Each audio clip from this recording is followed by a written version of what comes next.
us rolling. We have a lot to do. So I'm going to call the meeting to order at 6:04.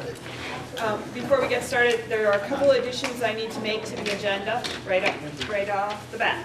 So if you will add to the agenda under report of the board, under number 1, we're going to add letter B, an action item to appoint the superintendent as proxy for the board to the VISBIT and VHI meeting on 10/21/16.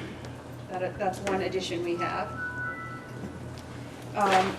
Also, under report of the board, item 2, we have to add letter H, which is another action item to form a mission, ends, vision committee, because we're going to have that discussion before in G, and we need to take some action after the discussion. So if everybody will add that. Another addition is up under report of the superintendent, 2E, should read discussion, and at the end of the word assumption, add action to form a budget forum planning team. And we can talk about that when we get down there. Okay. So those are all the additions. I will remind board chairs right now that when you go back to your local meetings, please all of you add VISBIT to your appoint superintendent as proxy, because they're both organizations are meeting and there's only one listed, so please remember to add VISBIT right at the beginning of your meeting as well. Okay. We have the call to order. We don't usually assign a timekeeper, but if somebody feels like they really want to watch the time, have at it. All right, any public comment? Yes. Do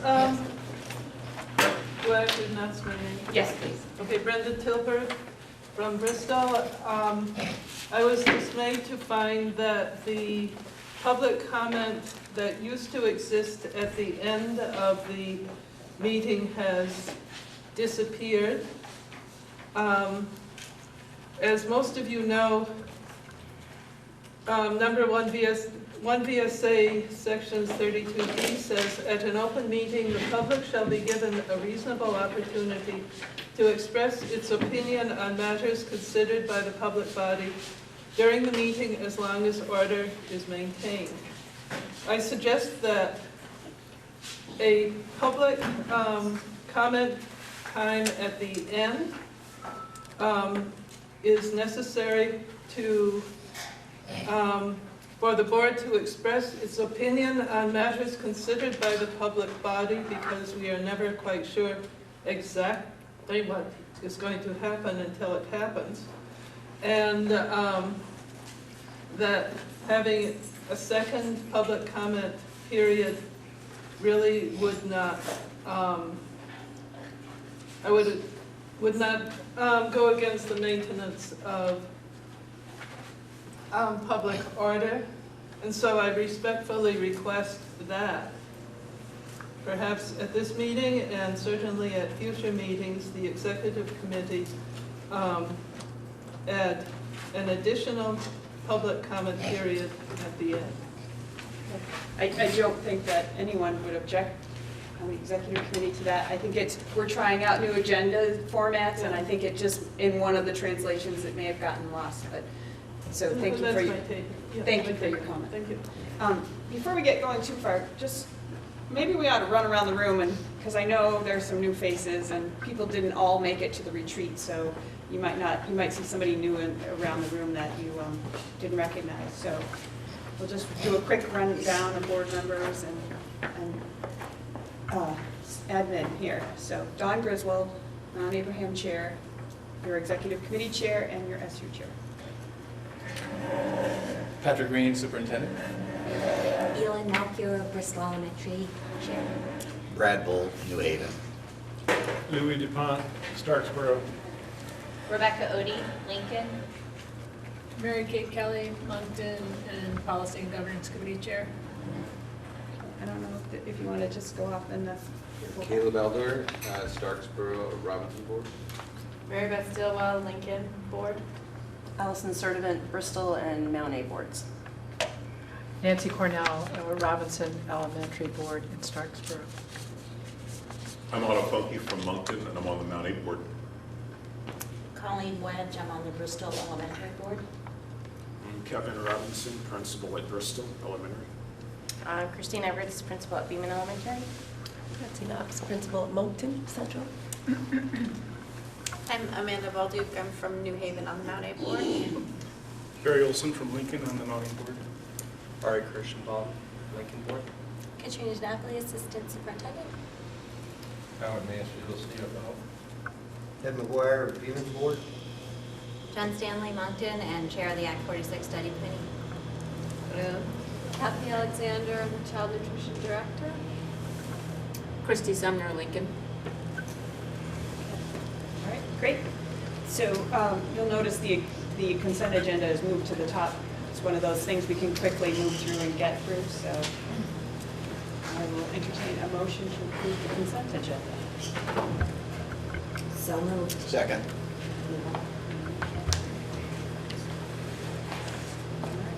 Any further discussion? All those in favor of approving the consent agenda, please say aye. Aye. Any opposed? Any abstentions? All right. All right, so we'll move down to the report of the superintendent. Take the update. Did you have the lead in for this, Mary Kate? I think under the reports of the board, government process. On the update piece? Policy government. Okay. Yep. So looking at the presentation of the draft interpretations for policies 1.1, 1.2, and 1.3, so those are the ends policies. The first thing you'll see is that we're proposing a single report that addresses all three of the ends. There's a lot of interconnection between the three ends, and one more comprehensive report makes a lot of sense. What it also does in terms of the timeline is it doesn't have us the end of the following year looking at data from the previous year. So the original schedule had one of the ends, I forget if it was 1, 2, or 3, being reviewed in maybe April, according to the original schedule.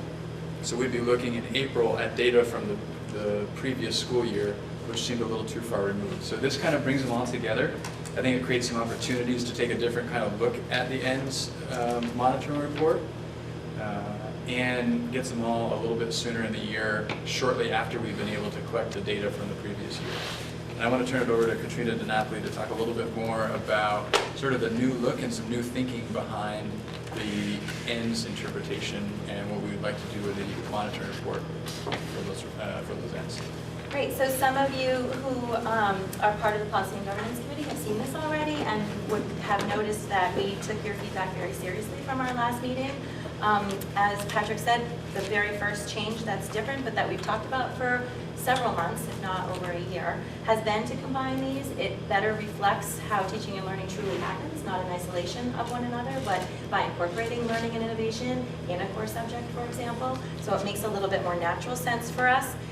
We also tried to incorporate some of the more recent initiatives that have happened, both at the state level and here at Mount Abraham, getting to our K-6 teachers as well, around using transferable skills, or what Mount Abe is calling competencies, as evidence, and by using standards-based grading, which has been happening at our elementary schools, but is now happening here at Mount Abe in many of our classes. So trying to look ahead as well as what's happening currently and combining with your feedback things that we've struggled with in terms of providing you evidence that makes sense over the last couple of years. So our biggest, after combining all three of C1.1, C1.2, and C1.3, which by the way is a typo at the very beginning. So just to clarify, where it says we interpret the ANESU ends policies, it's not C1, C2, and C3, it's C1.1, C1.2, and C1.3. So that will be fixed in the next iteration. So we are looking at really truly what is at the end. So what we talked a lot about at the Policy and Governance Committee was the end is truly what our output is. How are our learners leaving us after graduation in our school? So we talked a lot about focusing heavily on data that we can extract from our graduating class. So looking back at those 12th graders, and I've provided some examples of what some of that possible evidence would look like under each one of the 4 sections, really 3 when it comes to learners' evidence. And then after much conversation with the Policy and Governance Committee, waiting until that 12th grade year didn't feel comfortable to us. What about that midway point, which we've been doing? We have been looking at 6th grade and 12th grade data all along, but as Patrick said, we've been trying to do it while the train was moving. So I've been trying to not only just provide you data from potentially the year before, but also like the semester or trimester that just happened. And that's awful tricky and hard to get to you in a comprehensive way. Spending a lot of time finding the data and not a lot of time analyzing the data. So this report by the Policy and Governance calendar that the committee created has you seeing this comprehensive report in the fall, looking at data from the previous entire year for what your 6th graders left their elementary schools with and what your 12th graders graduated with. And again, different from what the Policy and Governance Committee saw at our meeting, you'll see that I've cited what some of that possible evidence could look like. I've started already playing a little bit with how we would extract some data, especially from 12th graders leaving our system, and also understanding where they go. So what are their plans? And that is data that is collected here that I've not necessarily provided you in the past. So kind of playing around with some of the folks here who do that kind of data, and also what the state can provide us in their tracking system as well. So it's broken into 4 sections, 4 subjects, which is similar to what we've identified in our ENDS policy. The language is quite similar. I am quoting and citing other documents in this draft, such as the education quality standards. And number 2 speaks more to the transferable skills, which could be loosely connected to some of the language in our life and career skills section and in our learning and innovation section. And then number 3, we entitled College and Career Readiness. Again, lots of connections to our life and career skills section. And then number 4 is somewhat of a new one. In doing a lot of research on what a lot of the other ENDS policies look like in the SUs and the districts that have adopted policy governance in our state, many of them had something like this, which gives an opportunity for the boards to be provided some evidence that you are getting a return on your investment. So that's it's a kind of a tricky one, because a lot of that is means oriented, but it has us thinking about, well, are our voters supporting our budgets? That's the easiest one to collect evidence for.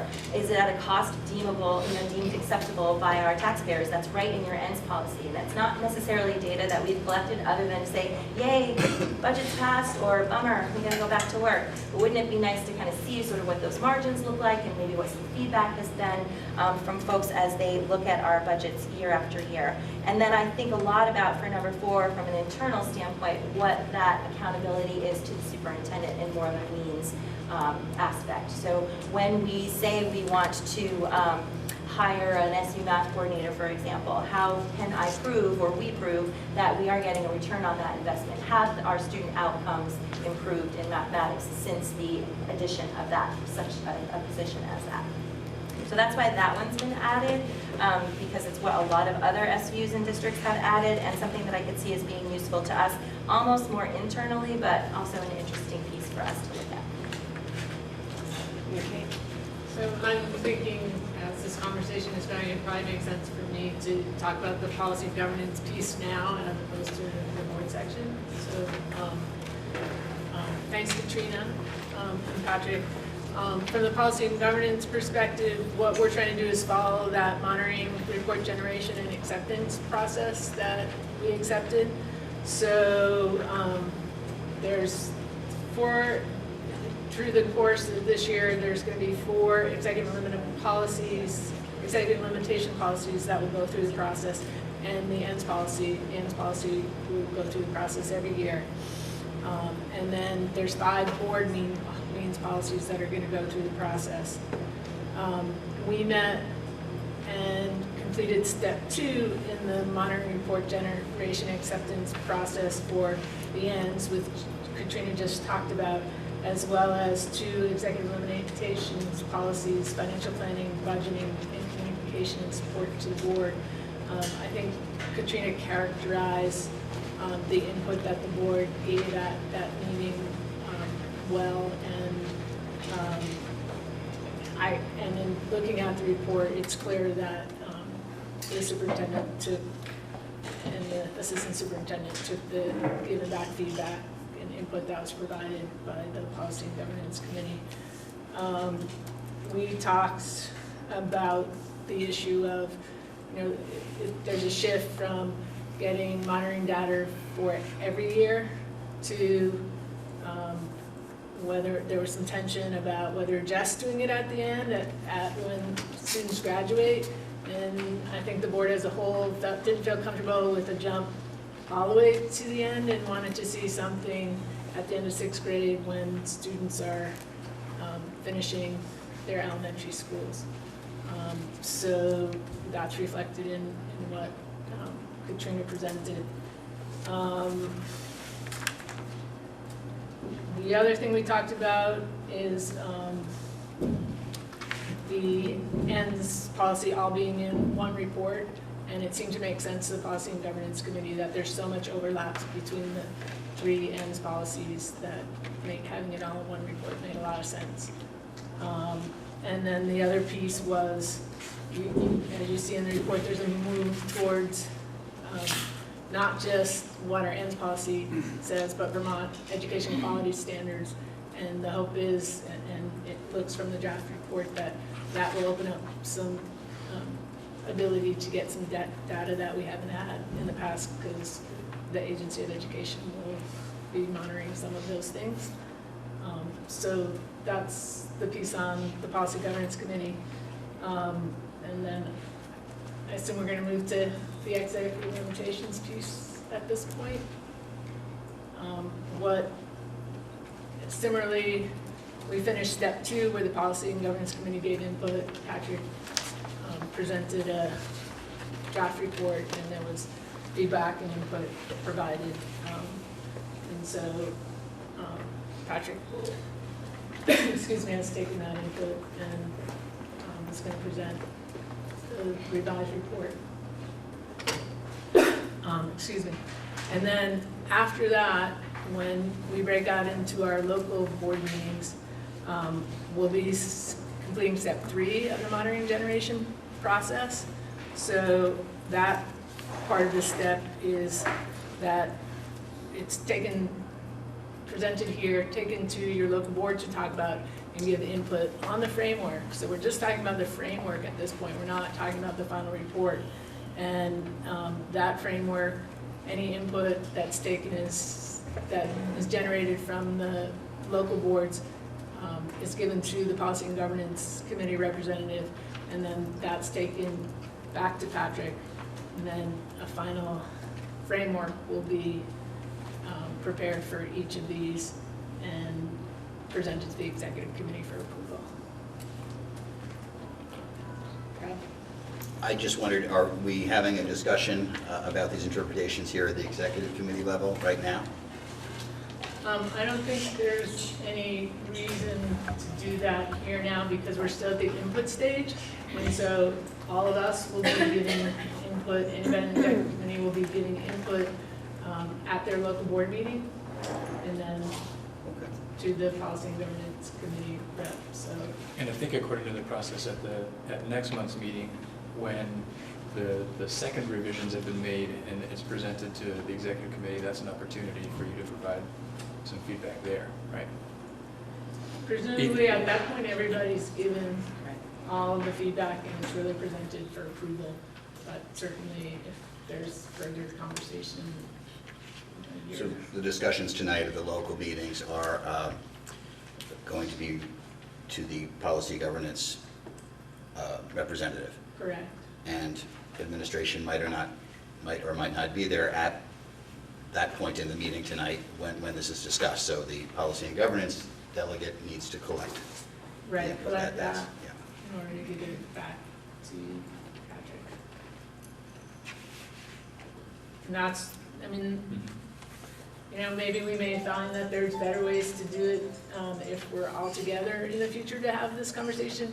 That was how we created the process that we now have in place, so that if there's some feedback in terms of as we go through this process of a better way to do it, I would encourage you all to give that feedback to your policy and governance rep, so that can be something that you can consider. But this is our first time going through this process. Let's see how it works. What I will add, that I think is really, really great about the process is before we really begin building these monitoring reports, including all the data, we have a lot of feedback that we've interpreted what's expected to be in the reports ahead of time. So we can go into the creation of the reports and spend that time with some confidence that it's going to meet everyone's expectations. So I think that's a great thing.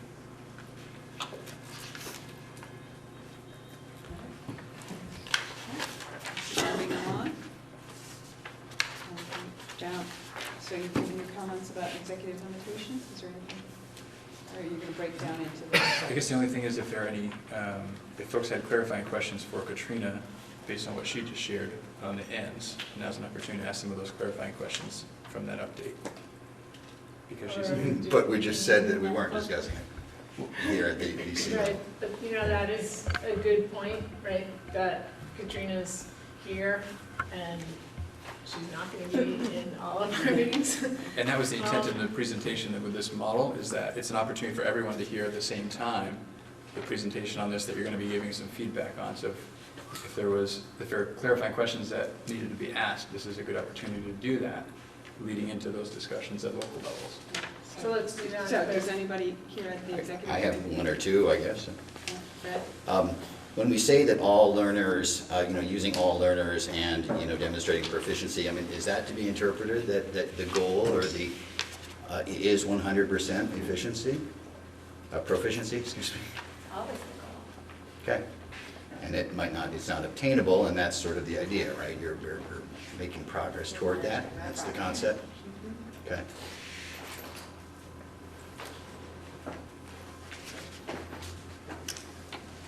I just made a note, we received that new information on the SBAC scores. Where are the SBACs, if you could remind me, in terms of the state's EQ, educational quality standards, or where do they fit into this puzzle of local assessment, the salad, this mixing bowl of assessments? Where is the SBAC? That is a fine question, actually. The state is currently developing their plan to go to the Board of Education, where trying to build an accountability system that's a little different. So they have, I don't know, you've probably seen, some of you've been and attended some input sessions around what that might look like.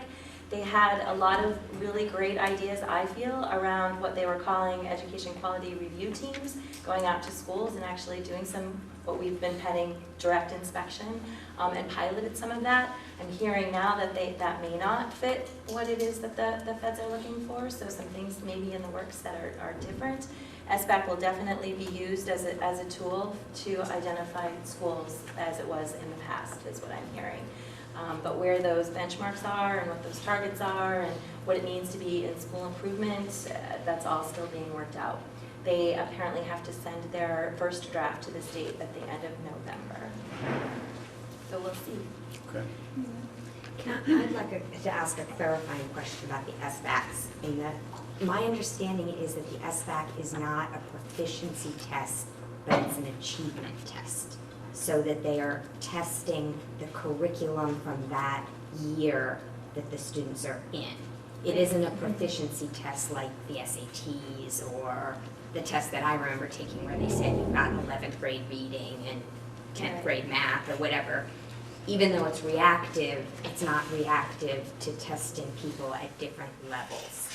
Is that correct? Right, it's an adaptable test, so it moves with you. So as I get several correct, my level might increase. As I get several wrong, my level might decrease. But the scoring is based only on looking them at that one grade level that they're at. So if you have a student who's making consistent progress and going up, but always a year behind, they're continually going to look like a failure on the SBAC, even though they're making progress. Yes. Okay. I don't like that word, though. But yes. The way that Sadly. the SBACs are being measured. Okay. So it is an achievement. Thank you. All right, Kate. So I did attend one of those Every Student Succeeds at input sessions that the Agency of Education had. And my understanding, they're still working out the format for presenting the information to the feds and getting approval for that format. But my understanding is under the current legislation that it is the SBAC text that the feds are looking at in terms of how, whether you're succeeding or not succeeding. And they will be taking, I think it's 5%, I might have it wrong, but I think it's the 5% of schools or districts with the lowest scores are, will be, and there was a lot of discussion about language and using it, but they will be eligible for significant funding in order to help bring up those scores. And that also, if there are additional funds available, that also they'll look at different segments of the population and how those segments of the population are doing in schools, and schools might be identified based on having a certain segment of the population not doing well on test scores. Yes, that's right. So a lot more emphasis on disaggregated data by subgroups, and they've lowered the N size from 40 to 25 that can be reported out on. And I think they're calling the targets sections comprehensive assistance, targeted assistance. As the next level, right? Not the word. Yeah. So you were talking about federal. Is there not a state component to this? I thought that the state had standards, and we were told to, make local comprehensive assessment systems in each supervisory union, and we've been doing that. And it doesn't mention, no particular assessment is cited here in the law, but, is SBAC, I guess that was is SBAC part of it? Yes, Yeah. definitely. But yes, we do also have a comprehensive assessment system that's under review, that we are constantly trying to make sure we're using and that are jiving with what really is happening in the classroom and helping to be formative for teachers, as well as what we can be reporting out. And when I talk about other assessment data and possible evidence, that's what I'm referring to. Yeah, all right, well, I'm sorry, we've got three, we have federal, state, and local here, and it's quite a mix, so I hope it gets clearer. Will there be any attempt at any point in the future to disaggregate by socioeconomic data? For the SBAC? Yeah. Yes, 100%. Yep, we are working on that as we speak. There's a system called the TIDE system, whatever. It's the back end of what gets entered into our SBAC rosters. We have not taken advantage of using all of the different fields yet. And it's also, and I'm kind of glad because it's actually going through a big upgrade right now. I actually have a webinar tomorrow afternoon. That's what I couldn't remember I was doing tomorrow afternoon. That's going to help us, and IT's been working pretty hard. So yes, we have to enter it all in order to get it all back. And with it being a new assessment, we just didn't want to add one more thing to all the people who were trying to set things up for us. But we're ready this year. Did any other board members have clarifying questions they needed before they go in, before we have anything else? Jen? So I think it's really interesting that you're looking at assessing against the education quality standards. I think that makes a lot of sense.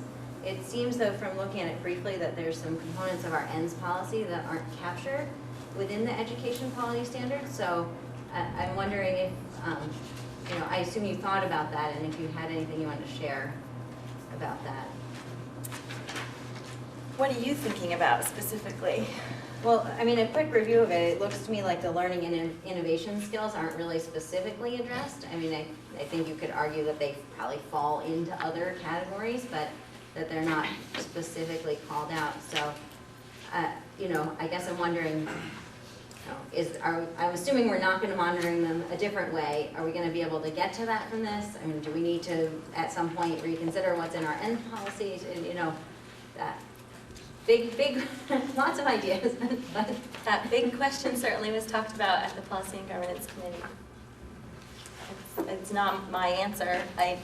It's what we think makes sense. We've been struggling with the finite A through H underneath the ends policies for years, and how do you measure perseverance? What kind of data can I give you for all sixth graders, whether or not they persevere? We still have to talk that out and figure out what makes sense. I think that by adding, which is new, although we did pilot years ago, surveying 6th and 12th graders, I think that by providing a survey tool, we may be able to get at some of those pieces. That's what I was thinking, but I don't think anything's going to be perfect. And yes, we did talk about looking at the ends policy a little differently in the future. Thank you. Benita? I'm wondering where special ed comes into this measuring process, and how it will happen so that we're able to show that the money spent has the results that we're looking for the kids in special ed who require IEPs for whatever reason. I feel like they become like the big negative to the total. And I feel like that's a really, it happens over and over and over again in their lives, and they may not realize they're the negative to the total, but I feel like it's an issue that somehow we have got to come to terms with. And I know in the past we've always felt like, well, we need to be looking at all kids and treating all kids, well, I mean, the same thing for all kids. But I think we have to also develop some sense of realistic success measurements for this whole group of kids that we spend almost $5 million on, specifically in this district. So I don't know what those answers are, but I will continue to bring them forward. I appreciate that, and I think that by looking at the disaggregate data moving forward on SBAC, a very, very small percentage of our students did not take the SBAC last year, so it's unlike the kneecap, it was much more attainable for kids to at least participate, regardless of a disability category. So that will help, I think, in the future. And also, I think that there's a lot in here that also is very attainable to students of all varying levels. And it is about how do you tease that out to provide a report for you guys. So that's definitely something to keep talking about. Thank you for bringing that up. Okay. All right, so there'll be further discussion in your local board meetings, and share your information with your policy and governance representative. We'll keep moving along. And even if it's been said here, if it's something that you care about, just make sure you repeat it to your policy and governance rep so that make sure it's then gets recorded to get feedback to Patrick. All right, so 2A, just an update on the financial report. So there was an enclosure on that. I think we'll just, if there are any questions you have for Howard on that report, now's the time to ask that question. And we'll do that with some of these other updates as well. I had one on the food service. We had talked about, was the writing off that we talked about early in the summer, is that in this report or is that this year? That would be in the report. Because I didn't see it, and I don't know if, I assume that's because I don't know how to read this report. Okay. It's in there. It's in a separate report. So you have two reports you're looking at. One is the EC by itself, without the food service, and then there's another report that's just the food service. Okay.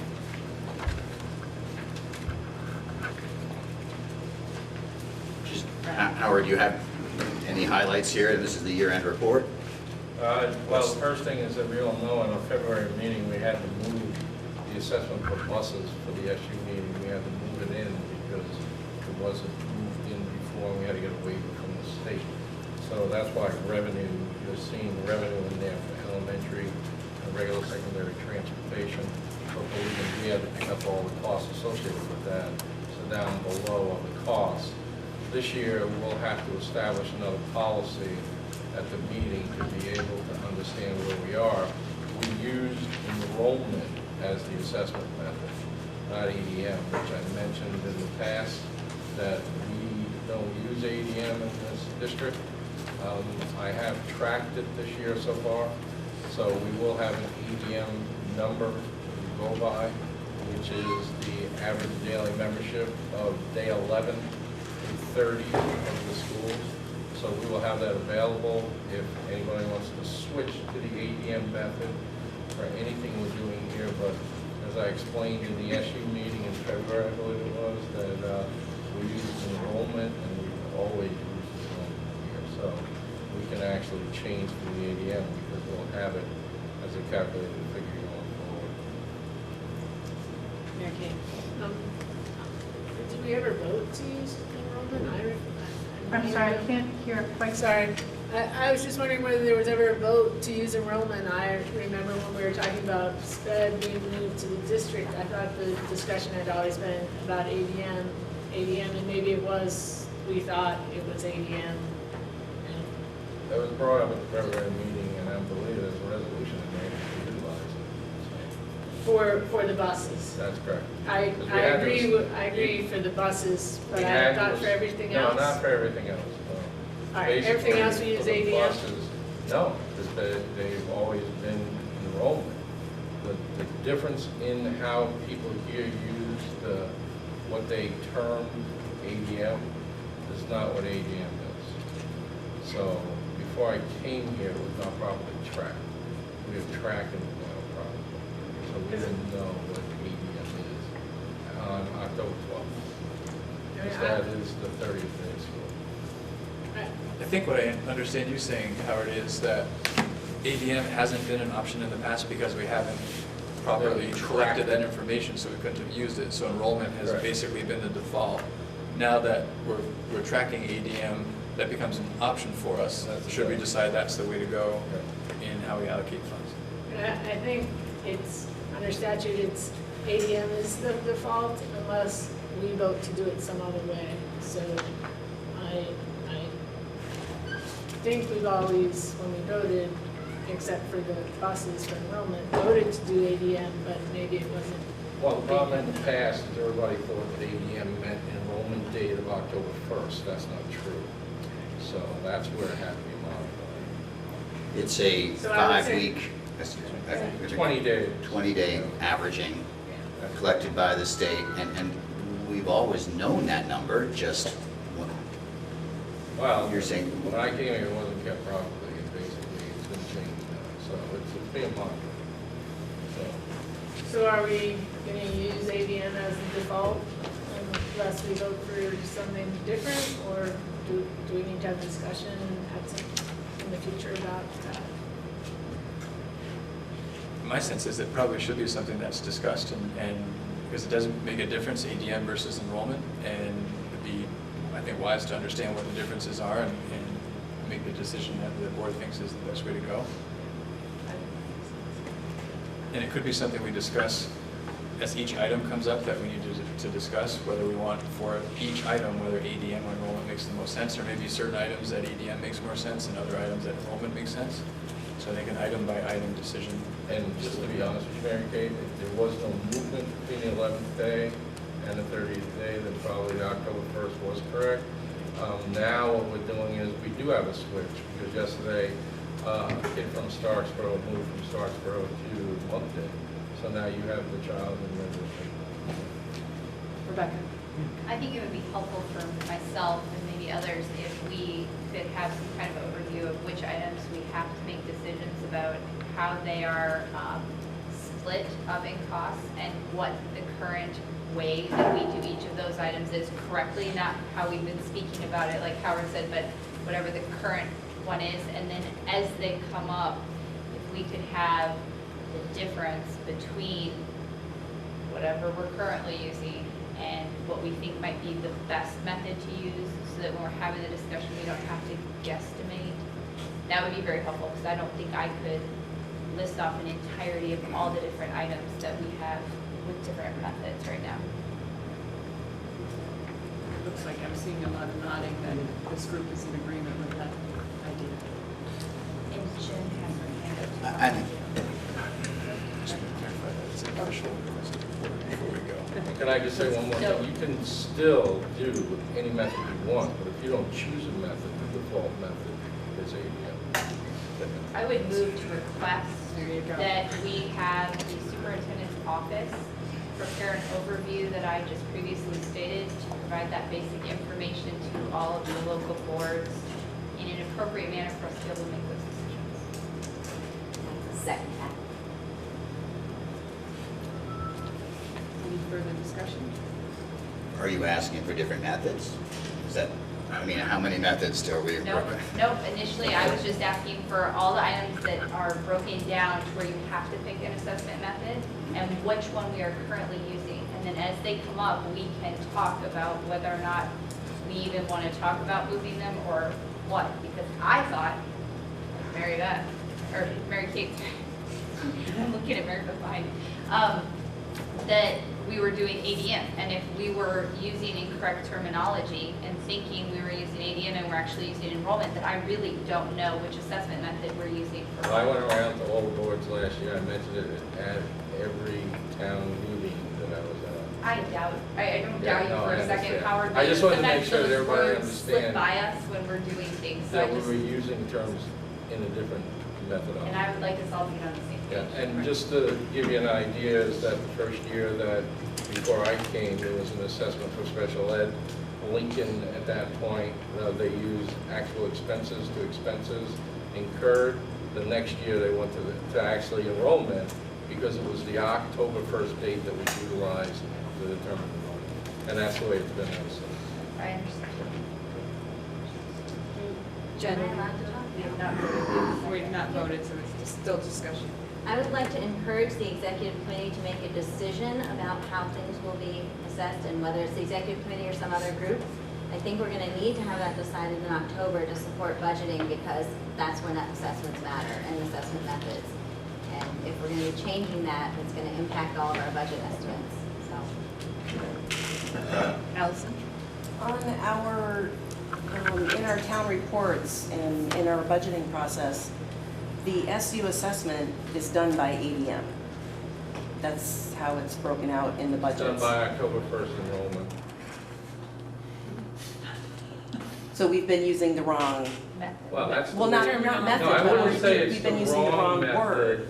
We've been using the wrong words in there. Wrong title or That's correct. descriptor. They're not necessarily wrong. It's No, it's just that, different. that's the method that we use, yeah. But I would like to get it cleared up too. That's why I went around last year at every board.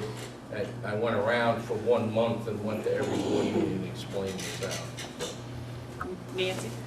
I just want to go back to the financial report for Addison Northeast for last year, 2015, 2016, and Brad asked for highlights, and I guess I just need clarification to make sure I'm reading this right, Howard. I think what I'm seeing, but correct me if I'm wrong, because I really could be wrong, is that we were about $44,000 over on expenditures at the end of the year. Is that right? Under. So before we get, just hang on. I'm sorry, that's what Yeah, we got this motion up here, so I want to settle this motion Okay, first, settle the and then motion. we'll come back to that. Okay. Okay. Louis, is this around the motion? Yes, Okay. I was just going to say that if there's no sort of calendar argument for one way over the other in terms of one causing a delay to our decision-making, that it does seem like the state sort of default of ADM would make sense, and to have continuity, use that for all of the various ways in which we divide up the pie, the costs. Seems like that would make sense to me, unless there's a compelling reason not to do that. Maggie? I think that's probably true. I think there may be some, like preschool, where there's different enrollments that it would be worthy of having a discussion about.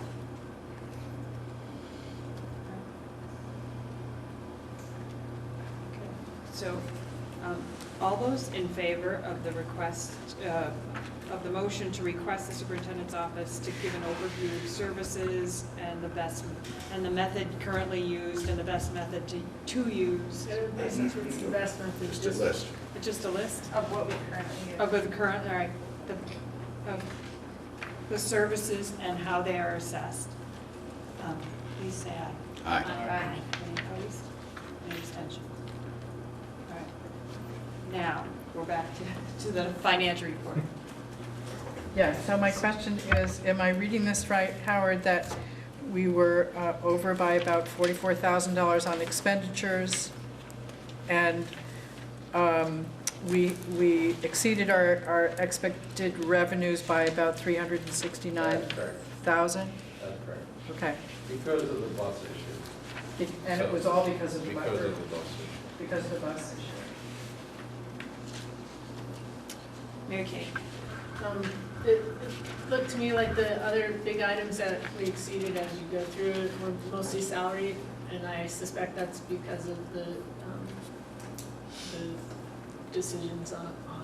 Yes, but it's not all, if you look at the 1,100 and the 1,200 accounts here, what you're gonna find, the function code where it says 001.1100. Though, if you look down, there's a reserve for negotiation line. So those were buried in there, and they don't go back in, so those shortages are covered by those overages. Yeah. Thank you for clarifying. Yeah.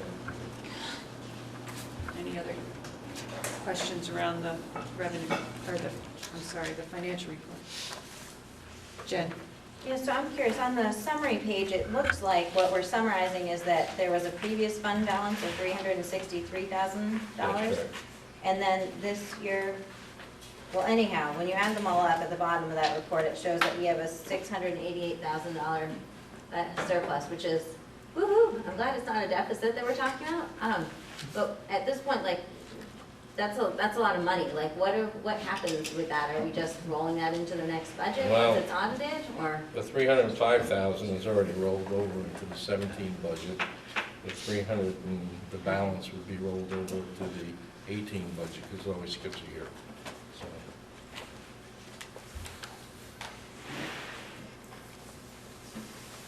That's the usual intent of that, Jen. Okay, I guess I was just confused because when it added them up, it looked like it was like just sitting there waiting to find the use or something. It's not audited yet, so, Right. and the other thing is we're in process with the auditors, so once this is done, then whatever the fund balance becomes, if he adjusts it, that will be the carryover budget, the carryover piece for the 18 budget.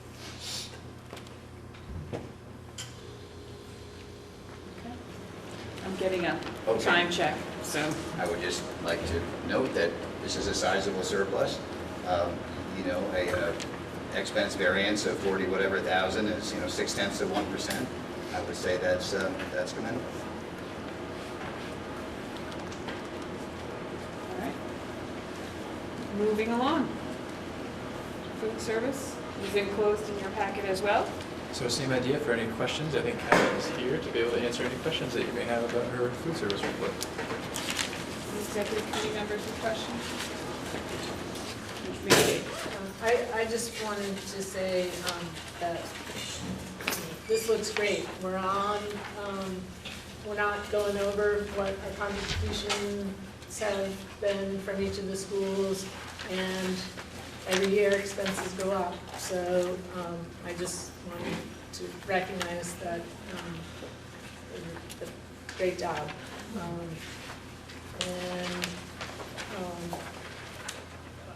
I also appreciated that there have been reported some real efforts made to try to collect on the unpaid balances, or to move those people who qualify into free lunch. So thank you for that.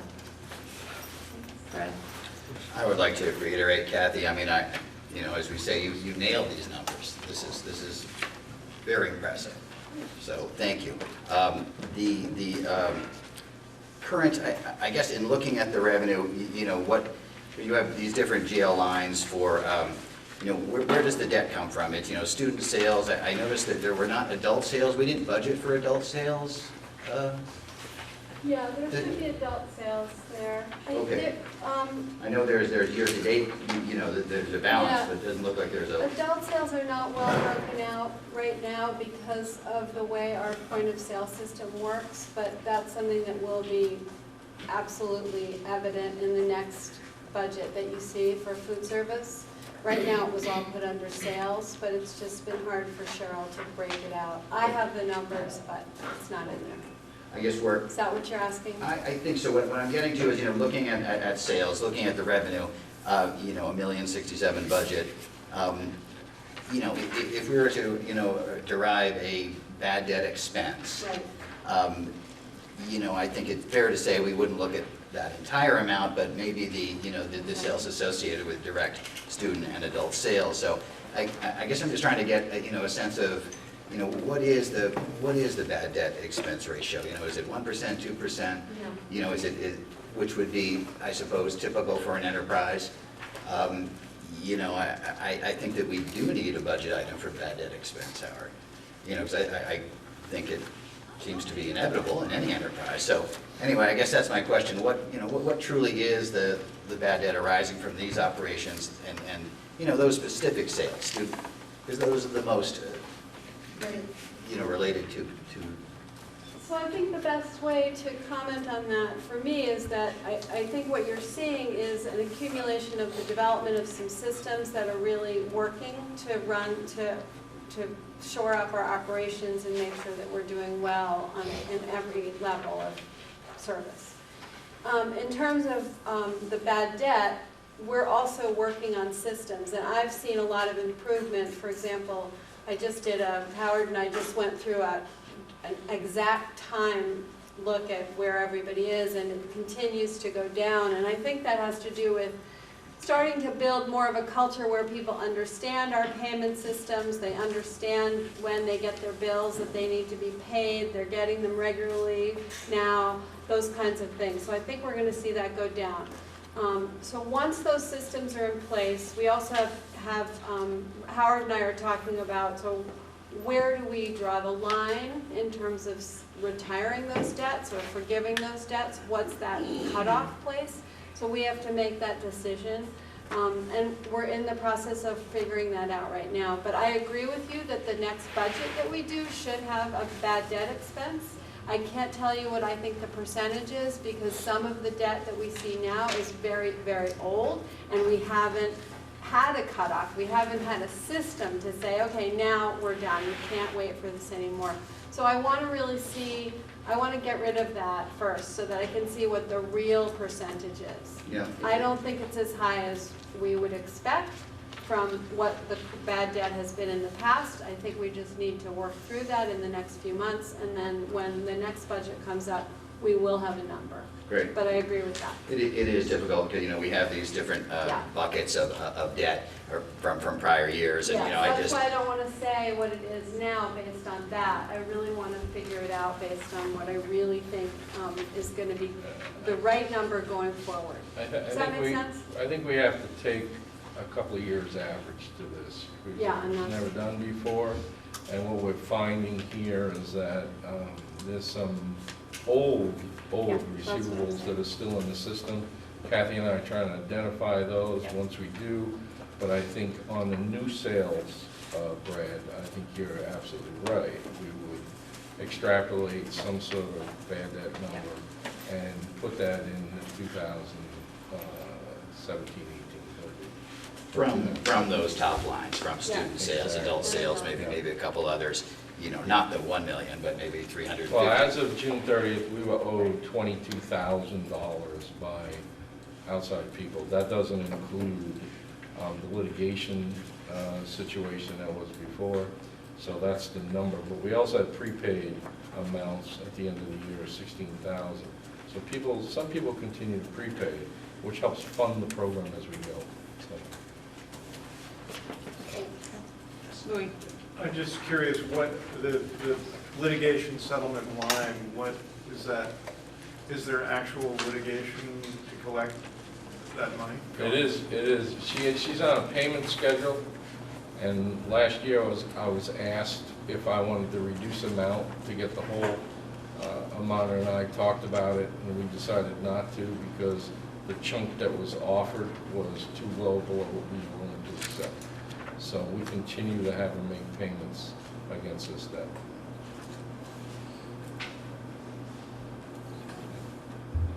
I'm going to keep moving along unless I see some disagreement.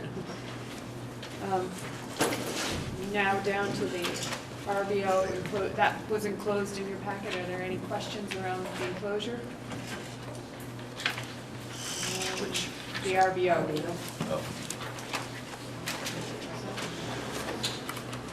All right, I'm going to keep moving along. Presentation of the draft interpretations for policies 2.4 and 2.8. Those were also included in your packet. Patrick worked on those with the Policy and Governance Committee. Same format as in the past, as described in the past policy. There's a little less need to explain these compared to the changes in the ends interpretations. So I think I'll just let them stand as they are and answer any questions you may have as you're going in for discussion. Any clarifying questions around that? Okay, keep moving. Down to the discussion of the budget development timeline, anticipated drivers and assumptions, and the action to form a budget planning forum team. And I think Howard's prepared to talk about some of the anticipated drivers. Yeah. The issue is we're still working off a one-year contract. The recommendation is to work off a one-year contract this year, and the issue relates to healthcare. We have the VHI system currently in place, but the budget we're working on now, the current VHI system will terminate, the JY plan will terminate on December 31st of 2017. So this is a bifurcated budget. We're going to have 6 months related to the old plan, 6 months related to the new plan. So it's hard to get our hands around what the amount of health care will increase. One of the things, we looked at it, and actually Patrick and I had a conversation yesterday deeply about this, and 2 years ago we increased, based on state increase in the VHI plan, by 4.5%. Last year, we increased by 7.5%, so that was a significant amount. We spent about $600,000 on health care, so if you do the math, just a 5% increase is going to increase the budget about $30,000. So that's one of the cost drivers that's in here. The issue is it'll be part of the negotiations, and we have to make sure, because if it's a one-year contract, then there's going to be 2 periods of carry-through here for health care. One will end at the end of December, the other one will pick up for the annual year of 2018. So that's one of the drivers that is going to be in this budget.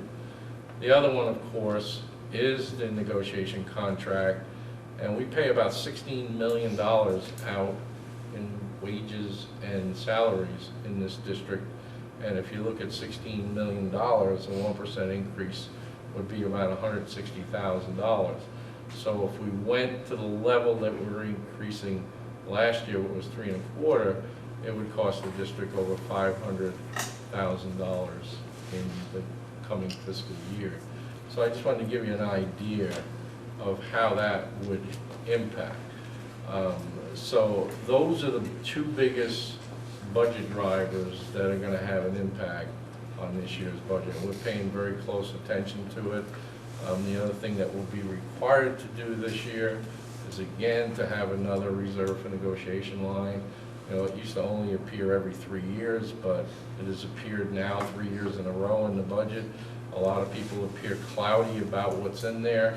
The question becomes, how much does go in there? We decide to put a number in there that's basically pre-thought of, and we put it in that negotiation number, but that's not the only thing that changes in that number. There's other aspects that go in that reserve for negotiation lines, like legal fees and things of that nature. So it's to our best interest if we just took the raise and put what we thought the raise was going to be and put it in the reserve for negotiation line. Somebody could extrapolate that number pretty quick, and it would put the district at a disadvantage, and we don't want to do that. So those are pretty much the 2 or 3 basic differences that are going to drive this budget. And if you add the two together, we don't know where the healthcare is going to run. There's some people that have told me it could be as low as 5 and as high as 15. So if it's 15%, we have a big issue to deal with. Now, nobody's come out with the number yet. We're hoping that it'll come out soon because we have to prepare the budget and we have to know where that number sits. So it's going to be tough. Right now, we had a discussion about it yesterday where we would put it, and we just have to wait to see what happens with the Beehive board and how they adjust these rates. Any questions? Nancy? I know that you this you might not know yet, but I'm very curious about what ends policies, priorities we might expect to see in the budget. I think it's fair to say we don't know that yet. I think as we put together the monitoring report with ANS policies, that may shed some light on what makes sense in terms of setting priorities. Well, but I mean, if that monitoring report will it happen this fall or not till, it'll be next fall. So in terms of what, I'm not expecting that we may know now, but I guess what I'm saying is I'm hoping that in preparing budgets, the boards will be able to see ends policy priorities reflected in the budgets. Benita? I'm also wondering about the other big cost driver that we've been dealing with for the last couple of years, which is declining population. I can't hear you. Declining population. Yeah, we basically have lost about 23 students in the district this year, most of them at Mount Abe again. So that will be a factor, not as big as it's been the last 2 years. So we had lost significant amounts of students at Mount Abe in both the 14, 15, 15, 16 year. But 16, 17, according to our ADM numbers so far, we've only lost about 12 or 13. So the rest of them come from the other elementary schools. One being Beeman. Beeman has a small kindergarten class, so that has an impact on our current. So that could be anywhere 230,000 to 250. Excuse me? 230,000 to 250 in that area of loss in revenue. That's correct. So that'll be that's another budget. Yep. Right. Yep.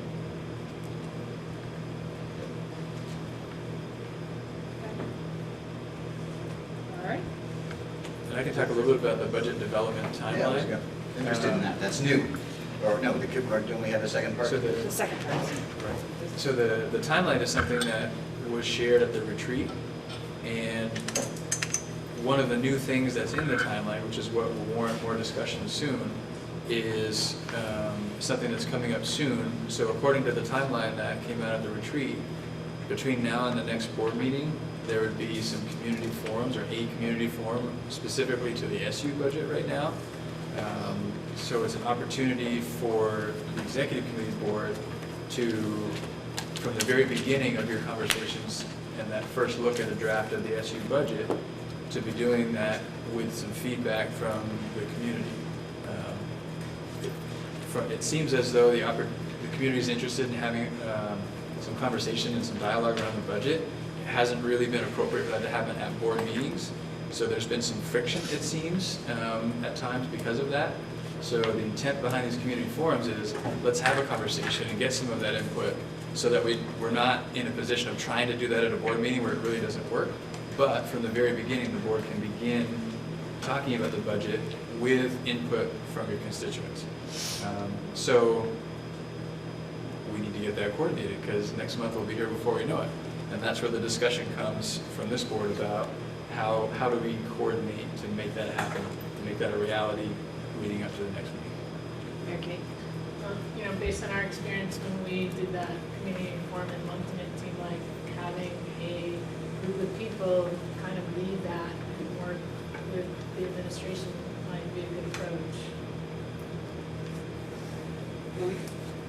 Well, I was just going to ask, so you're anticipating one forum that would be here, that would be all inclusive? That's what was in my mind. That's only one way to do it. Certainly easier than. Yeah, there's some efficiencies, yeah. Brett? And we have collaboration with, the staff at the same time, or would that staff members be included in this forum? And community and board, and you, and building leaders. Big happy family. There are other opportunities in this budget timeline for principals to engage with staff. So there are other processes that'll be in place. So the primary audience, I think, here are community members, but a lot of our teachers are also community members. So I think collecting input is great from all kinds of perspectives. So the action part that's being looked for is 2 or 3 people to sort of work together to get it organized in the next month. Probably a commitment of meeting 2 to 4 times, I would say, around that, so. And I would say, it's probably something we could open up to any of the SU board members. It's an SU event. It doesn't necessarily have to be So, executive committee. right, so if there are SU members who are interested in participating in in a budget planning forum group, team, I guess is, you can raise your hand and volunteer. Just not all at once.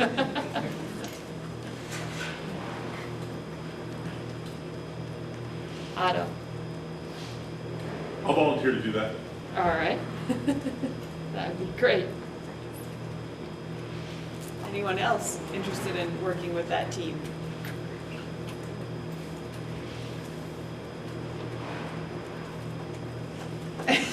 Elin.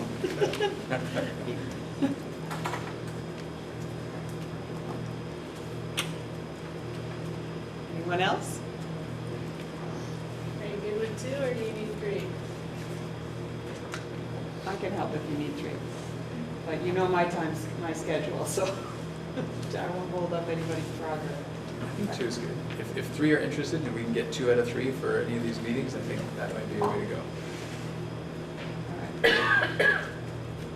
Okay. All right, so that's where they'll go, and hopefully you'll get word that, to spread the word. Do we need a motion or? You can do a motion if you'd like. It makes things I clean. move to appoint Elin and Otto as community forum committee to assist on a community forum about the ASU portion of the budget. Is there a second? Louis? Any further discussion? Who seconded? Louis? Louis, thank you. I guess I'll just add that we'll take the lead from our office to get that coordinated. And I would welcome the invitation from the 2 of you to help. Nancy? It's not fair for me to make a suggestion when I'm not volunteering, but I will make a suggestion that if it's possible to also have an electronic way for people to express their responses to key questions, I think that will help broaden the group that of community members that gives their input. Just to clarify, so this is a board-created committee that will operate under a meeting law board. Are we spawning a committee here? Yeah, I think it's a working group. I think it's a not working committee. group. It'd be much simpler. Yeah. And it's a very short time frame. Right, it has a very. For a specific purpose. Right. So do we need to amend? Friendly amendment. Friendly amendment. I don't think that. Said that. Did you catch the friendly amendment that there's it's a working group. Right, I didn't even call it a committee, I just said that you moved to appoint Otto Funk, Elon Melker, and John Driscoll to help assist with the engagement planning. Perfect. Is that okay? There we go. Did I hear you say, Patrick, that this was around SU budget development? Yep. So that there would be, in the following month, perhaps another forum that would be Yes. around the other schools, individual schools? It would be not necessarily the following month. I think the plan is for December for the local. But ahead of the first local December board meeting, because the December board meeting and January board meetings are not carousel, so those will be local, so they're spread out throughout the month. But the local forums would have to happen before those first meetings to stay with the intent of the boards having an opportunity to engage and collect input ahead of their official discussion of the budget at a board meeting. Jen? Yeah, I had a procedural question. So in the past, it's been the SU board that has discussed the budget and approved that budget. So is the executive committee collecting input that will be used to bring that budget to the SU board? Want me to say that differently? Yes. My point is, the executive committee is collecting input, but the SU board will still be reviewing the budget. Correct. That legally, the SU has that responsibility to approve that budget, so. I thought the SU board is collecting it. We were just asking for volunteers with the executive committee, right? It's the whole SU board that's gonna be sponsoring that, or that. Right, because it's the SU, engagement. but it would be the SU budget. So it's not the executive committee sponsoring the engagement, it'll be the SU board as a whole sponsoring the engagement. And we just happened to bring it up tonight. Right. Okay. Okay. I mean, the SU board hasn't met to sponsor any engagement. Things have been delegated to the executive committee to do these types of things. But when it goes out, is it gonna be that the executive committee is putting this on to the committee, or are we gonna say that the SU board is putting it on to the committee? Because it seems like it'd be more appropriate for the SU board to technically put it out to the community as the SU board's community engagement piece, not the executive committee's piece. And so since we're the executive committee right now, I just wanted clarification as to how. It is sort of interesting because you're the executive committee of the SU board. Right. But I think So you're people- representing the SU On board. behalf of the SU board, the executive committee invites you or something. Already, people get so confused with how many different boards we have and which names and who we're talking about. And the SU budget is a big deal because everybody thinks it's a black hole and it's owned by nobody. So I'd like to make it very clear to our community when we're asking them to come and be engaged, who's putting it on, which budget we're talking. And I just think it's very clear that the SU board is sponsoring it somehow, and not just this executive committee. I think your language on behalf, I mean, that's essentially how this committee functions, is on behalf of the SU board, so that makes sense. Okay. All right. Shauna, can you read me what what you captured as a motion one more time, please? Mary Kay Kelly moved to appoint Otto Funk, Elon Melker, and John Driscoll to help assist with the engagement planning. So all those in favor of Elin, Otto, and myself to assisting with the engagement planning of the community forum on the SU budget preparations, please say aye. Aye. Any opposed? Any abstentions? All right. Okay. Try to keep moving. Yeah, so. Down to letter F. So letter F, this is, there are a number of efficiencies that could be realized in having a credit card account at the SU level to make arrangements for travel for conferences and many other things. I think this is something I'm seeking for approval from this board to allow us to move forward with acquiring a credit card account system. Howard's going to talk about some of the specifics, thinking about controls, just relative to the history in SU, I recognize this as a sensitive subject. There is some question as to whether or not it was necessary to bring it forward within policy governance, but because of the history here, I wanted to make sure that this is something that we had a conversation about, and that there's sort of approval from this board to move forward with that. So I'd like to turn it over to Howard to speak to some of the thinking behind how we would monitor this, the controls behind it, some of the benefits to doing this, and then turn it over to you guys for some questions. One of the things we wanted to do, as Patrick brought this up to me, was to try to limit exposure. And as we know, that was the discussion about somebody brought up the idea of why we're owed $17,000 still, was because of credit card fraud. So what we've thought about is, and it's true to form, is that we have teachers and anybody who works in this district that has to front their own money in order to go to professional development courses, pay for hotel rooms, pay for airfare, and then they have to get reimbursed by the district. So Patrick came to me and asked me if there was a way that we could set this up so we could pay for some of these expenses up front, because some of the people just don't have the resources to do it, and it puts them in a indifferent situation when they want to go to a PD or a professional development course. So we came up with an idea that maybe 4 people would control the cards. I would have one, Patrick would have one, Katrina would have one, and Susan Brewer would have one. And because we cover so many employees, my card would cover the general office plus Alden Harwood's purchases that would come out of that. What we're seeing is a lot of times, and working with Alden for the last couple of years, a lot of times we may be able to get a much beneficial price for something that we're buying for the schools, whether it's furniture or grounds or whatever. And we feel that if we did have a credit card, that we would be able to utilize it in that form and incur savings. The other issue is that when you ask an employee to put the expenses on their credit card, they're probably going to do it at a later date. They're not going to do it at an early date.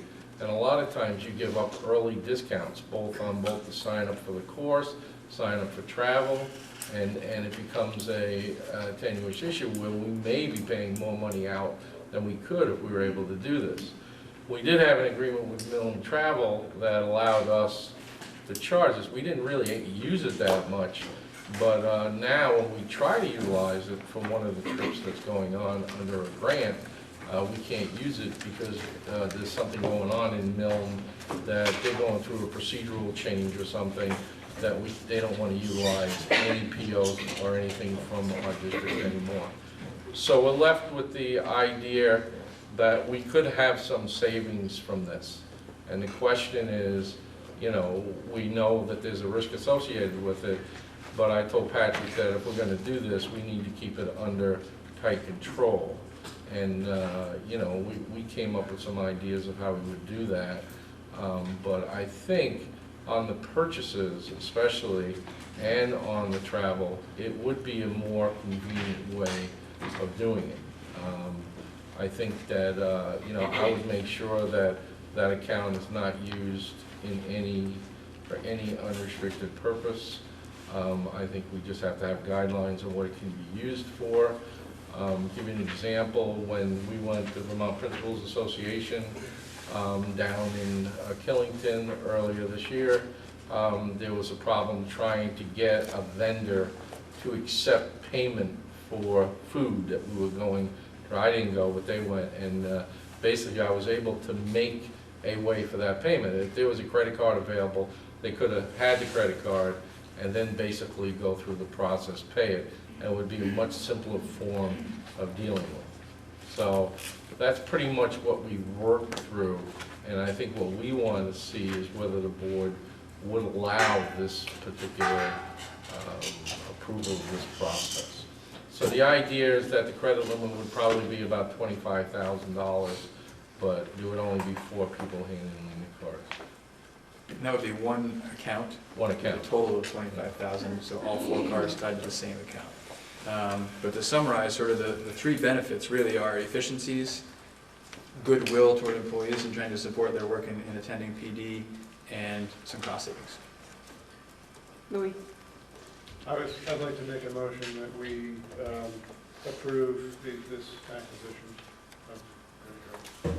I'd like to second that. Any further discussion? Rebecca? So I'm not opposed to credit cards in theory. It wouldn't hurt my feelings, though, to have more of a written policy about how they'll be handled. For example, training of the people that are going to be holding the credit cards, general policies in place for how the credit cards will get transferred if an employee transfers, the idea of what would happen if there's a dispute on the credit card, just some general policies in place. And I know that other companies do this. This doesn't sound far-reaching to me. I also know that most other companies I'm aware of have some of these distinct policies and training procedures in place to ensure accountability, responsibility, and that everybody is on the same page so that we don't kind of make it up as we go along and then have somebody maybe get in more trouble because they didn't understand, or have a lot of boards concerned about things because we don't understand how the process goes either. And I'm not saying boards need to develop it, but it's hard to hear an overview without some of those specifics in place and just say, sure, go for it. Fred? I got some questions too before the motion. I mean, Howard, you going to carry a balance on this, or? No, basically what we thought about tonight, actually, Sean is our check signer for the ANESU, but we also have a backup for Sean. And usually the credit card bill will come in under a certain recording table each month, and we would have to pay that bill as it occurred. So we would have a special policy or in procedure. We would, and we would have a special run to make sure for that one check that it gets signed. And if we're not able to get a hold of Shauna, we would ask her that on that situation that we would use the backup check signer in order to process it through. So we've drafted a few types of things, and I've gone over with Patrick of maybe restrictions of what we need to do, basically, and I think we will have that developed.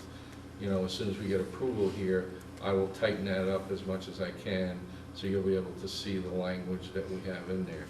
Believe me, I think if somebody misuses a credit card, it's reason for dismissal. So it's that serious, and basically you can't do that. And basically, and I think we just have to set up a reasonable set of rules that's that people know what they can charge. The other thing I will work on, Rebecca, is to make sure that there's only certain vendors that can be used, because I don't want somebody trolling the internet, buying things off the internet, and find out that they're not a proper vendor.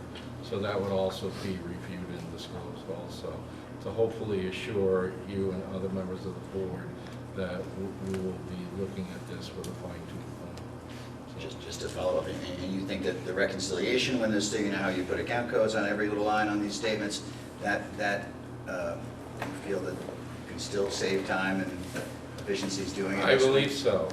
Originally, there was a presentation of a P card, which I don't think we would have been able to do because we don't have enough staff. Right. But I think with limiting the cards to certain users, so I'll give you an example. If Katrina went to a seminar with a bunch of our employees, she would utilize the credit card. I would send her with probably a sheet.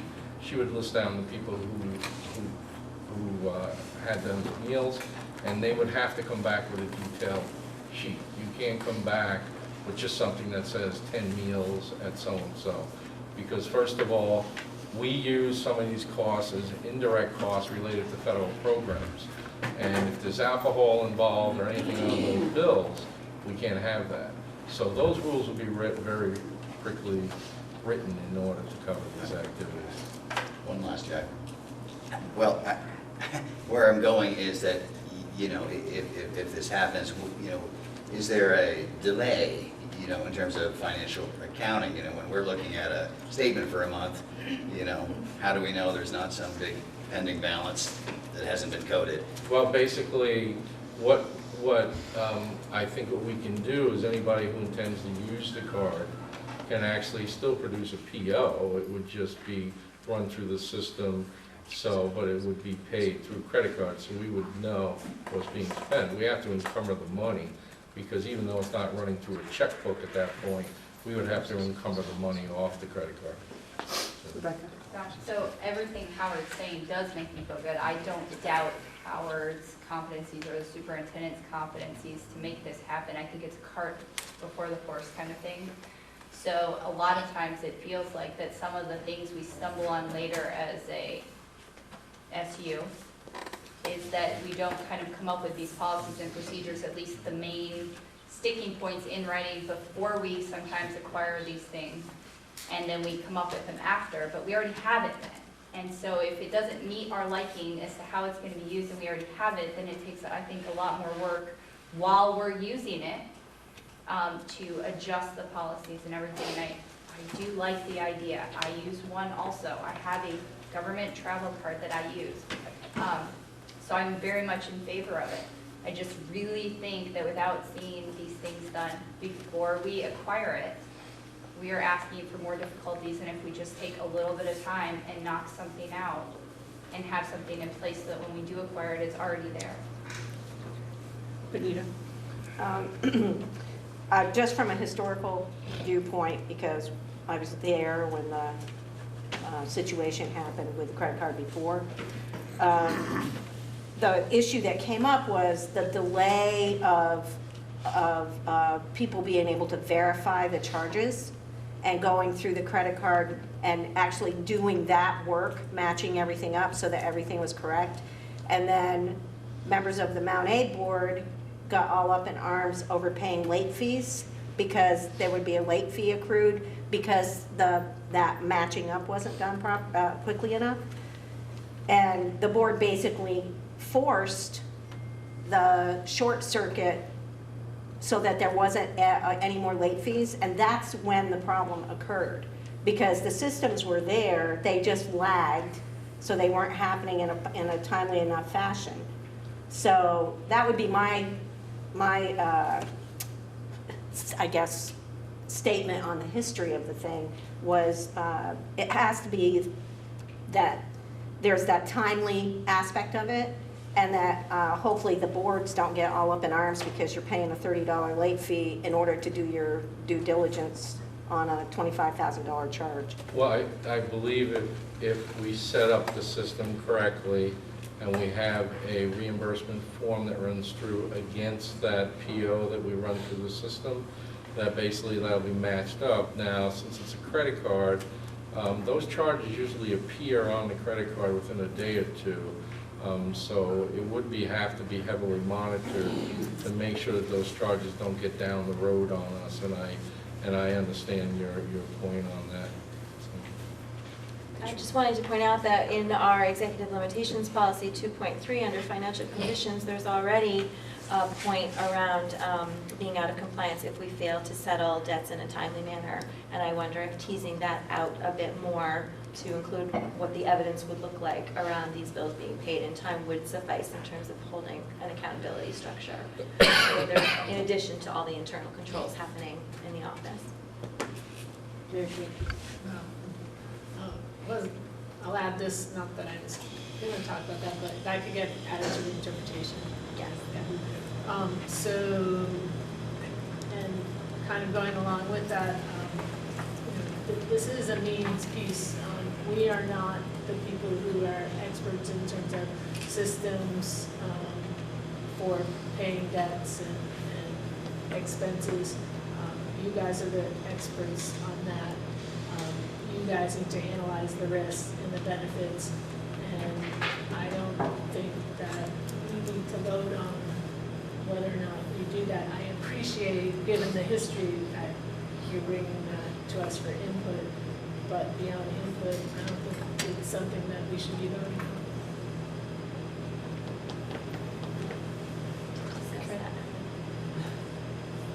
All right, so the motion was to approve the acquisition of an AMASU credit card account. All those in favor, please say aye. Can we amend the motion to include the approval of the credit card account with the understanding that internal systems and procedures would be developed?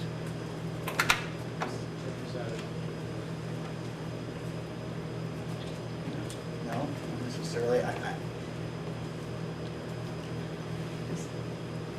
I'm almost want to withdraw my second because I'm with the, this is not for us to approve. And these are all the things that were going on through my mind. I appreciate Going this. forward though. So this is the discussion. So if I vote no on the motion because I don't think it's on, should be on the table, that doesn't mean that I'm saying no. You're withdrawing your second. Okay, I'm withdrawing my second. So, Way out here. I would, what's that? If we have a consensus that it's unnecessary, I'd happily withdraw. But I think it would be still seeing the policy would be helpful to our feeling good about it. So you're withdrawing your motion? Yes. All right. So the motion is withdrawn, but I think you have your direction, which is what you wanted. That's exactly it. So, all right, we're gonna move on. We're very late, so we're gonna try and just power through as much, and unless, there shouldn't be a ton of discussion unless I'm wrong, but, so, let's go. So, discussion around truant officers. So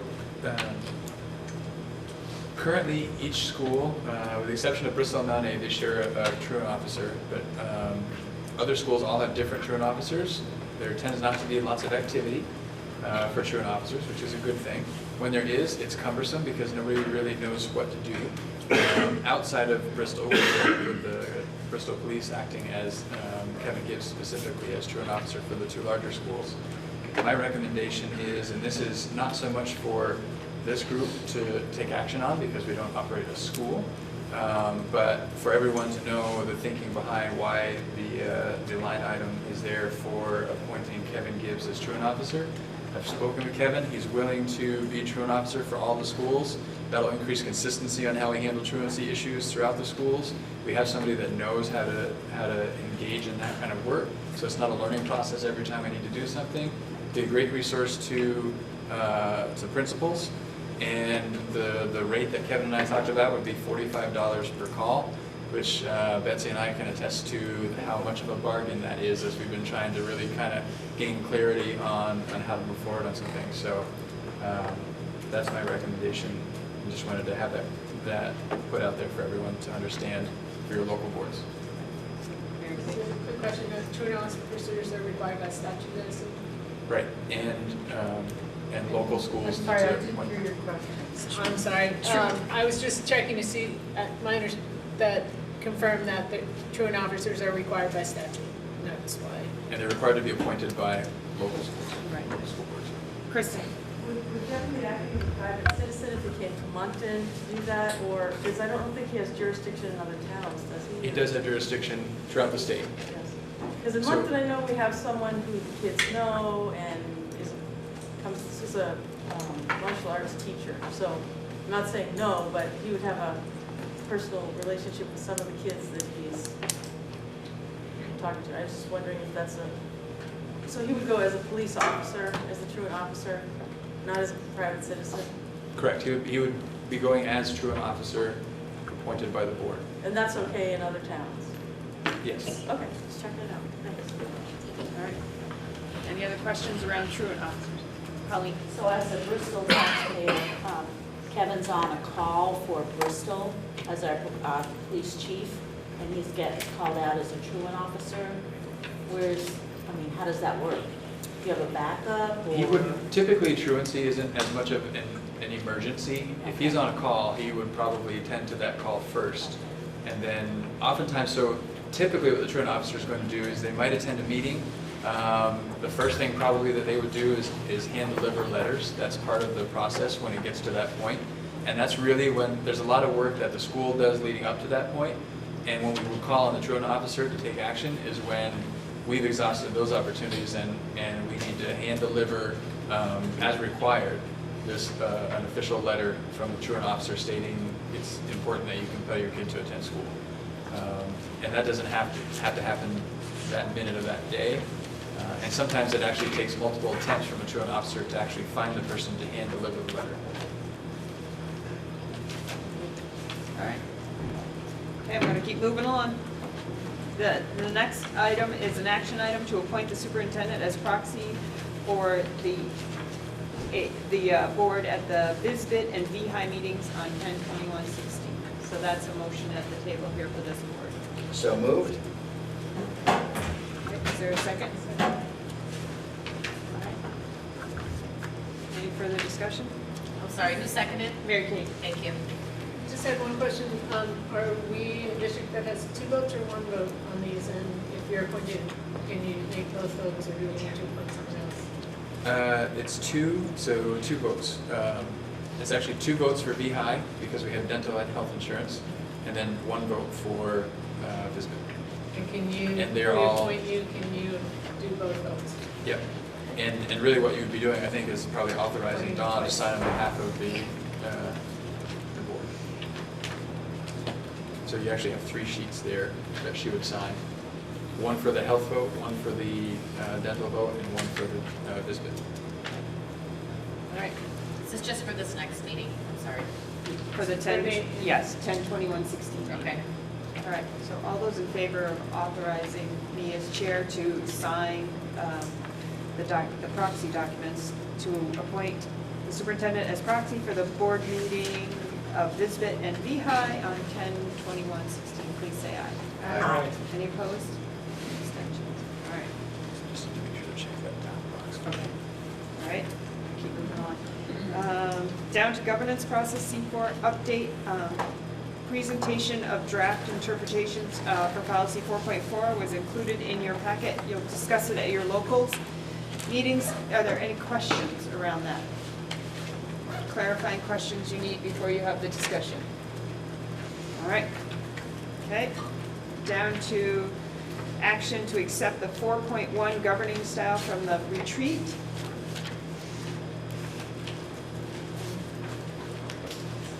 So moved. All right. Wheelan? Thank you. All right. Second. Mary Kate. Any further discussion? Okay. I just want to say, Don, I think you did a great job on this, in not only giving evidence, but also giving action plans for how we're moving forward with areas where we're not in compliance.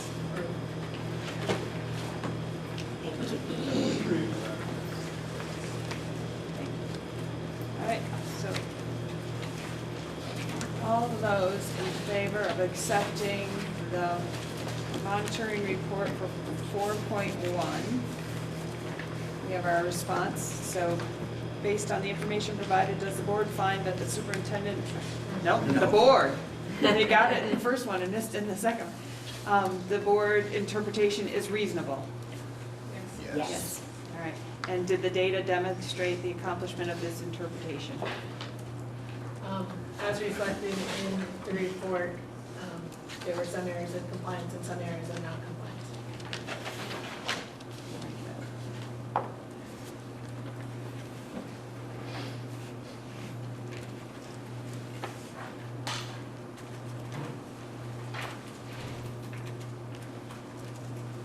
Sorry.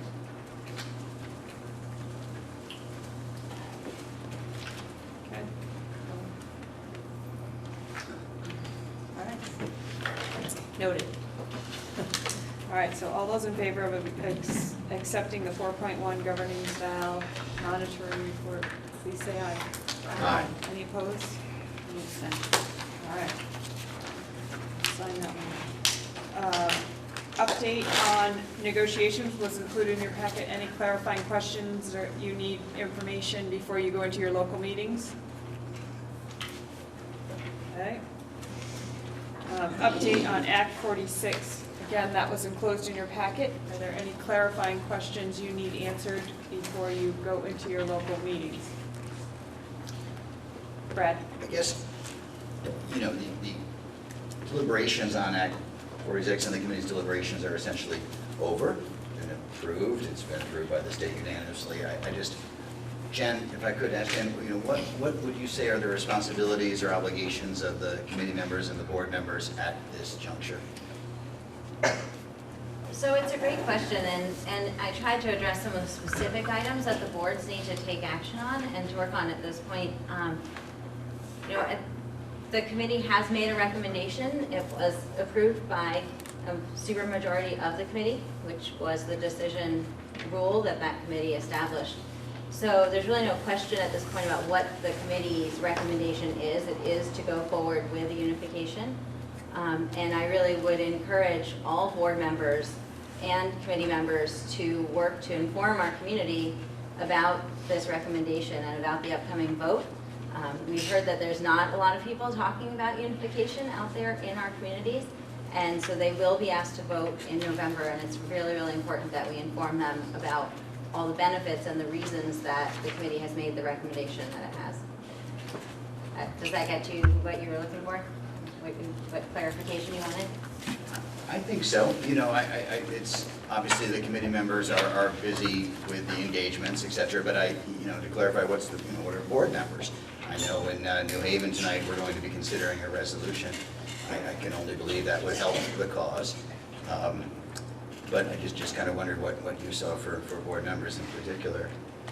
What's their role?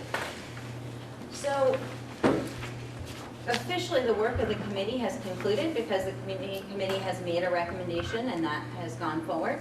The committee, our committee is continuing to work to inform community members, but really that work now also belongs to the school boards, because officially this unification proposal is a recommendation of the school boards, right? And it is the school boards that are asking people to vote on it. So you'll notice in your packets tonight, you need to take action on a warning. It's an official warning. It must be posted, and based on the posting timelines, there must be action on it tonight. So that's not a warning from the study committee. It's a warning from the local boards. I think that, any boards that felt like they wanted to do a resolution, either like what you suggested or something different but similar, it would of course help in the communities. This is something that we believe is good for our district and that we are recommending. You mentioned the trifold.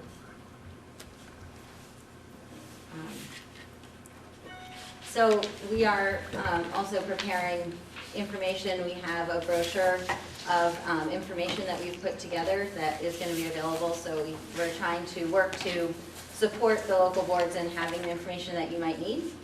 Katrina has one. But we're trying to do what we can to provide information for you, because obviously all of the local board members weren't involved in all the work that the committee did. So we're working to make that information available. Since this is our only chance to be all together like this, have people put in petitions? Because in Bristol, we only have 2 of the 5 we need. So I don't know, I called the SBA, have a follow-up question later for you about what that means if we don't get more. But are people doing the petitions? We have one in Sparksboro that is gathering.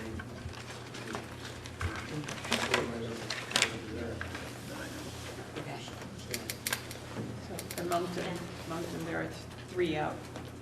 3 out total. Yeah. I appreciate you asking that. I had thought about the things I would say if we weren't under time pressure. And that was one of the things that I really wanted to mention. I think it's such an exciting opportunity to really get in and help shape and help decide so many things about how this new district is going to operate. Because really this new board is going to be responsible for establishing policy. Now, I assume that that new board will work from policies that are already in place. But there's lots of things that we don't currently have a policy about. We had lots of great ideas that came up within the committee about how should budgets be presented and how should this happen and how should that happen. And we decided within our committee that it wasn't for the committee to decide in our governance rules, but that it's something that should be established in policy. So I really am looking around to all of you current board members. I really would encourage you to think about running for the new board, because it's going to be a really great way to help figure out how we're going to do some of these things that we've never had to figure out before. Benita? I actually have a concern that, about the way that the committee has disseminated some information.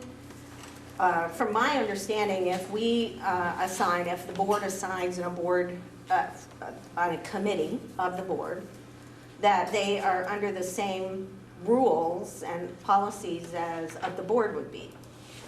That's my understanding. And I've seen, there's the so-called dissenting opinion that has been printed and reprinted and talked about over and over and over again with 3 members of the committee. And I think it's very confusing. I feel like it is directly against policy and certainly against the concept of the majority. And I just really have, I have a real issue with it. I think that it adds a really big layer of what does that mean kind of a thing. And it feels like when we talk about dissenting opinion, it feels like we're talking to the Supreme Court. And this was a committee that has worked very long and hard and come up with a supermajority opinion that now has been approved by boards, individual boards. It seems like to me we should be done with the dissenting opinion, and I feel like it's been improper the way that this part has been handled. And I just find it disturbing and very confusing for the communities. I think it's wrong. And particularly for board members, because the board members definitely are under we should be working within policy. And the policies are pretty clear about once a decision has been reached, it's right in the book. So that's my concern and my thoughts. Nancy? I'd like to speak to this because it's something that I've thought a lot about. I'm one of the 3 dissenting members of the study committee, and I'm the only board member dissenting. I'm the only board member who was an author of the minority report. And I just want to say this, all 3 of us, including me, thought long and hard about how to approach our concerns about the proposal that's coming before voters. And we didn't write that minority report lightly. We didn't come to that decision lightly. But I think all 3 of us, I think I would say I speak for all 3 of us, and I speak certainly for myself in saying that I do believe that all of us as board members have a responsibility to speak out when we have strong feelings about something that's being decided or been decided that we think has the potential to do damage to our communities and to especially our kids. And all 3 of us believe that that's the case with the proposal that's coming before voters. And so that is why we're speaking out about it. It's taking a fair amount of courage, certainly on my part, to do that. And in the end, it's going to be up to voters to decide what to do. But I would just say that I hope that all of us, when we see something that we think is going to be a real problem and do some damage to kids and communities, that we go ahead and speak out, even if we're speaking in the minority.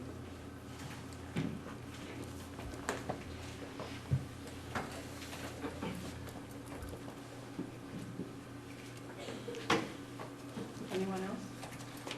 Brad? As a policy, what would be the governing policy about speaking with one voice? You know, if you are a board member and you know, not engaging media and attempting to influence otherwise. I have it right in front of me if you'd like. It's under policy 4.5, board members code of conduct. It's point number 7. And the policy is not unclear on this. Members will support the legitimacy and authority of the final determination of the board on any matter, irrespective of the member's personal position on the issue. So I feel there's not really any gray area in what our policy says. I guess the question is to what extent can we do something about that? if people choose not to comply. Sandy? So I understand that the Act 46 is a committee made up of board members as well as community members. Is that, I think I was correct about that. And I do understand that at the retreat meeting that we had this summer, that each local board, some voted to support, excuse me, the Act 46 report. I understand some towns abstained and did not vote, and I don't know if we even have a vote on all towns. So I would say that each local board member needs to follow what their local board voted for or not with regard to support. I don't have access, I didn't access all the minutes of all the other towns, but I think that's where it's clear cut. I'm not really clear about whether a committee, if you have a majority-minority vote, whether that's binding on a board member, as opposed to a vote from the board on each local board. Mary Kate? I think that these are, it's a really good discussion about the process. I don't necessarily believe that, and I think there's a question about whether this particular committee comes under our policies. It is a committee that was created by the legislature with boards appointing certain members of people to that committee. I don't know whether or not, and I tend to think that under those circumstances, it's not really a committee of the board in the sense of our policies, and it doesn't come under our policies. Regardless of that, whether or not when a group makes a decision, whether it comes under our policies or not, whether people should support that decision or if they feel really strongly against it. And the voters are the people who are actually making the final decision, whether they should talk about that. I think it's a good discussion. But in terms of us taking any action in terms of board members not following our policies, I don't think this, I think this is a legislatively created committee, and it doesn't, our policies don't apply to that work. I think the statutes apply to that work. Do any other board members want to comment? This has come up, and I'm not going to single anybody out, but I have been approached by other board members about concerns about this, so I want to give people a chance to have a voice now when we're all together.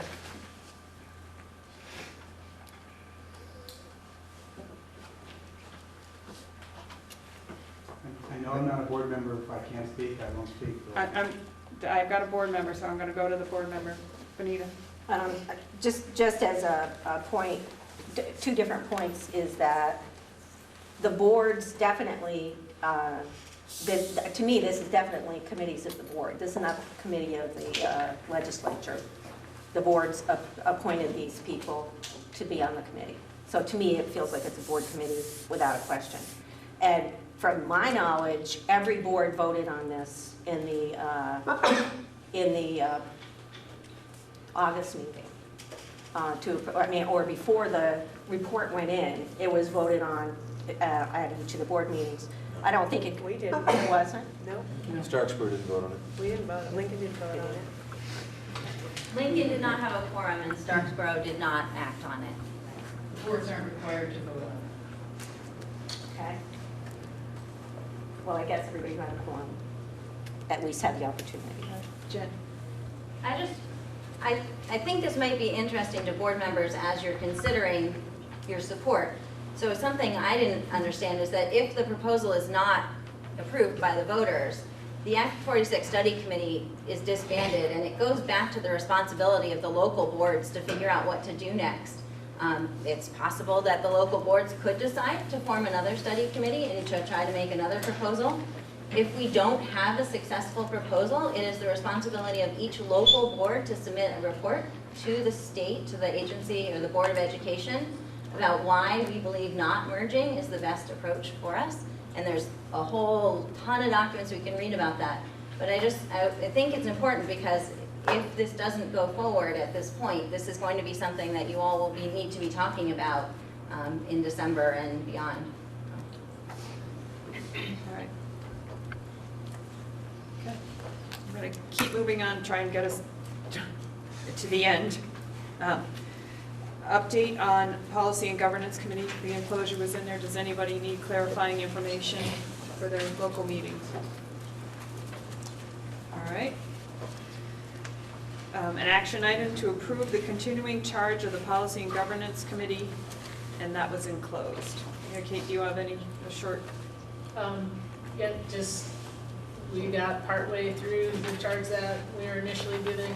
Some other work came up as we were doing that work, and so the Policy Governance Committee has approved a proposed charge. It was presented to the executive committee at the last meeting, and to, I think, circulated to local boards, so we're looking for action on it tonight.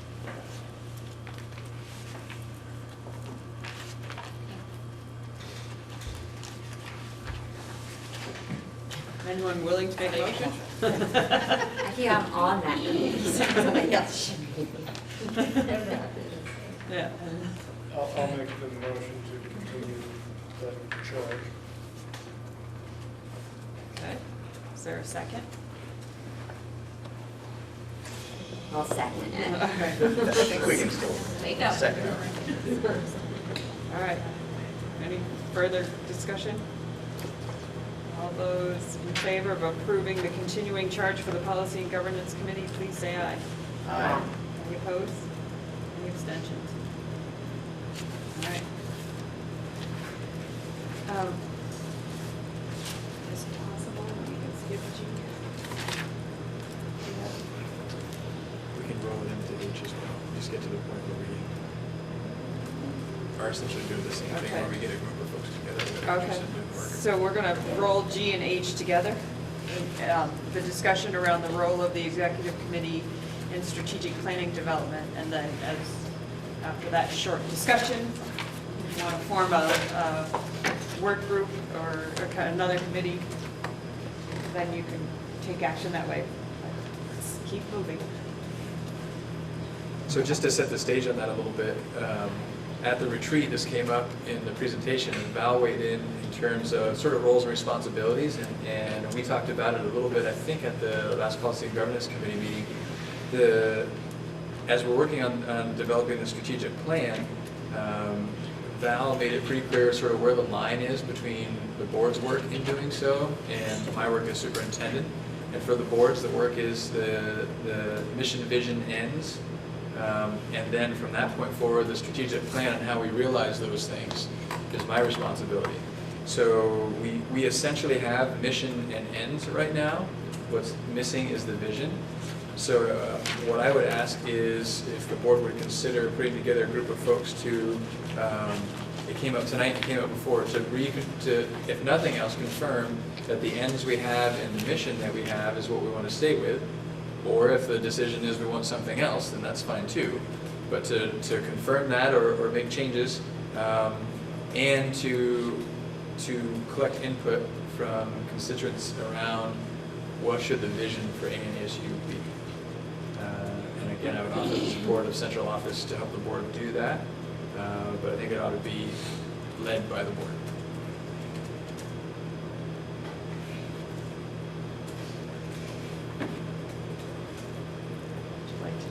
I just like to make a comment. Sure. So we talked about the vision being the 50,000 foot view if the mission is the 30,000 foot view. That helped me a lot in my clarifying a vision mission. And the mission typically is several sentences that state the purpose of the organization's existence. The vision being a really concise statement. Bumper sticker. It's the bumper sticker. It's the slogan that everybody can commit to memory. So are we looking for a motion then to commit or to create a committee to work on this? A work group? I think a work group to coordinate the work that has to happen around the mission, vision ends. So,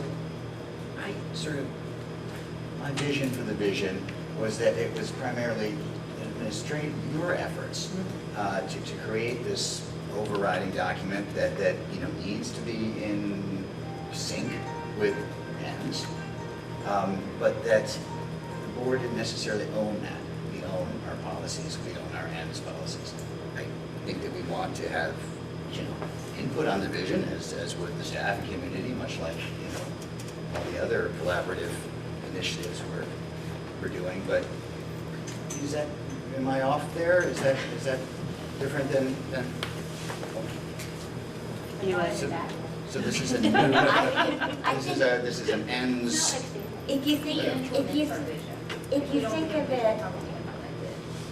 of the vision being above the mission, and we own the mission and the ends, then we own that part that's above it. But if I think of it as the bumper sticker, then I think you want to hire a marketing agency, honestly. But, So our ends are insufficient to convey our vision and mission. So we have another initiative to. Rebecca. So when we initially adopted policy governance, my understanding is we went about it a little incorrectly, and that we kind of adopted our old procedures and stuff, kind of made them into the ends, these policies and stuff, as opposed to how if you read some of these books on how policy governance works, they start with basically like a group of people that develop this vision, and they start maybe with pictures or ideas or talking about all the kind of fun things that, for example, the Act 46 Committee likes to talk about when we first started. What would you like your perfect school district to look like, and why? What is it about that that makes you feel so warm and fuzzy? And then once you get that, it's about taking all of that idea and condensing it into something that becomes a catchphrase, just like the Boy Scouts have do your best, or Cub Scouts. I mean, do Tiger Scouts, so we're very into do your best. It conveys a particular feeling, a particular message that everyone can get behind and just kind of get the feel, which helps people remember why we have what mission we have. And then the ends, and that all encompasses a structural point for Patrick to go and make everything happen every day without having to have 18 million pages of rules from us, because he can just look back at our ends, mission, and our overall bumper sticker and say, does this fall in line with what they are? Yes, then I'm within my job. If it falls outside of this, it's not supporting it, then I'm not doing my job well. And that's why we have to make that, because it would be unfair for, well, it might not be unfair, he might enjoy because it's his own job, but it's so the constituents can have that say and know that although he's doing the day-to-day planning, we've really given this overarching umbrella for him to operate under. can I say that I think that we did do that work of the Dream School and working on that, and I very clearly remember being in the cafeteria in Bristol. Part of the problem of it was, though, that we weren't working together and we made the one ends policy. And so it was sort of that input, I think, from all the different groups. But I think that our ends policy, and if you consider our mission the top statement to it, that really does fit with the information that we gathered in those information gathering time. But what we didn't do was think about the overarching, bumper sticker part of it. But I do think that we did do the gathering from the community, at least in Bristol. And I was only part of Bristol, I was not part of. Okay.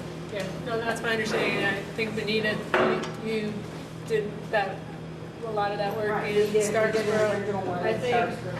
I don't think Monty No, they did it. as much work, Yeah, yeah. they Okay. did. So historically, that work was done, but that was a long time ago. Just looking at sort of the interpretation of our ends policy, maybe we do need to look at it and then develop those other pieces. So you need a motion to create, I move to create a work group to assist with the mission and vision aspects of the strategic plan. How many people? All right. So Mary Kate and Louie. Who seconded? Louie. Okay, thank you.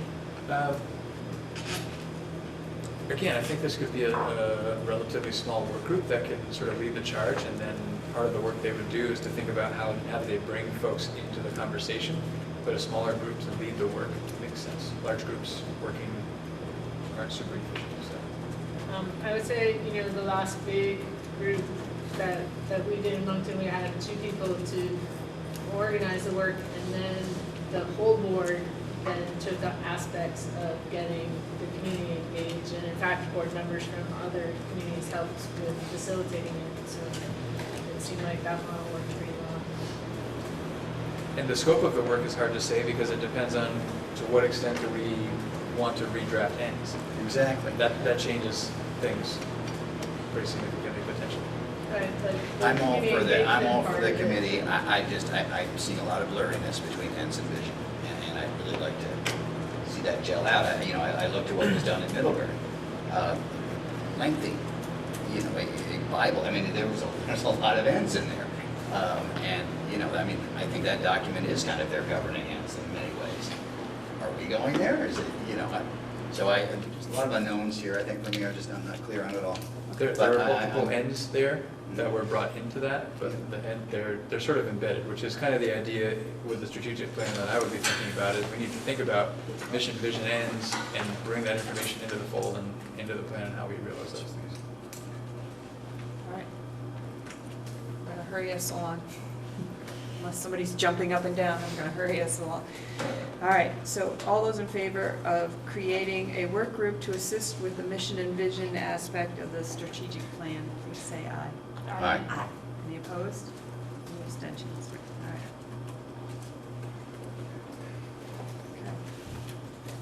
Okay. All right. So, were you gonna get people from local board meetings? Is that an action item for our local board meeting? I think you could, because it's a work group, I think if you hear of somebody in your group, you could certainly send word to Patrick. I could also just put something out to folks, and that would give them an opportunity to express interest, and we can form the group from there. All right, so before we do need a quick executive session, because we need to share some information, and then we'll break out to local groups. I don't expect there'll be any action after the executive session. So I'm going to just check public comment right now, see if there's any public comment before we go into executive session. Yes. So I apologize to bring us back to what was a tense moment a few moments ago, but I wasn't allowed to speak at that time, so I'll speak now. So I am obviously, as a member of the Act 46 School Governance Committee, up to my eyeballs in this topic, and like Nancy, am one of the dissenting voices. But I think what I'd like to speak to is something a little bit more broad. When I'm thinking about who to vote for a future school board position, I guess I have a new question to ask that prospective candidate. Will you agree to be silent as per school policy if you feel passionately in opposition to what the board is doing? I'm not going to vote for a candidate that says yes to that. 9 out of 10 times, we fight battles, we win them, we lose them. We're with the group, we support the work of the board. But on the rare occasion, if we feel, if any of us feel so passionately that it rises to a level that in order to do the job of representing my community, I have to voice opposition to what the majority has done, I think it's incumbent upon any school board member or community representative on a school committee to voice opposition to that. And I think it troubles me deeply that there's such a strong voice, a stifling public debate. The minority makes the majority strong. That's how it works. The minority argues against what the majority does, wins or loses, but it makes the majority have to tie up, have a stronger argument. I again apologize for bringing us back to that, but I feel really passionately about it, and it troubles me going forward. Thank you. As the other member of the public, I just wanted to comment that I did appreciate reading the minority report along with the majority report on Act 46 or whatever it is, because it helped give depth to my understanding of what the discussion was and what the problems were. And the second thing is, I don't know, I haven't been to the board for about a year now, but before that, there were times in our recent troubled history when I felt that the board had come to a conclusion, and it was just because it's the majority does not necessarily mean it's the right, that it's a helpful conclusion. Thank you. All right. So, I'm gonna, no other community? Kristen. Oh, Kristen. I just wanted to get this in if we're not going to do another, that I appreciate this new format, and it's interesting to see what's going on. I do think you need to have a timekeeper, and it would be good if there was... I was getting time, sorry. If there was a microphone, because it's really difficult to hear everybody, or at least speak up a little bit. Okay. Thanks. All right, great, thank you. Yeah, all right, so we are in need of an executive session.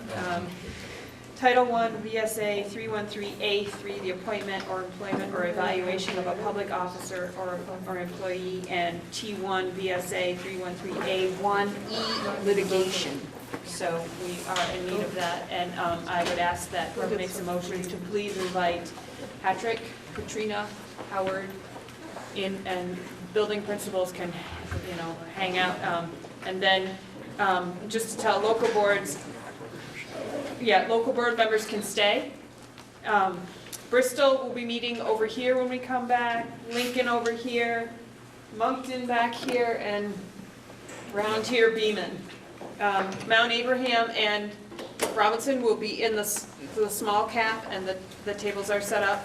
Mount Abe's at the usual end, and Robinson's at the other half, so that everybody knows where you're going. So I'll entertain a motion. I will also move inviting Patrick, Katrina, and Howard. Okay, is there a second? We need to invite those local board members as well, because it's an So executive we are session of the having all executive local board. board all of members and local board members, and then principals are in or out. Principals can go, they don't need to stay for this. Is there a second? Second. Rebecca. All right, all those in favor, please say aye.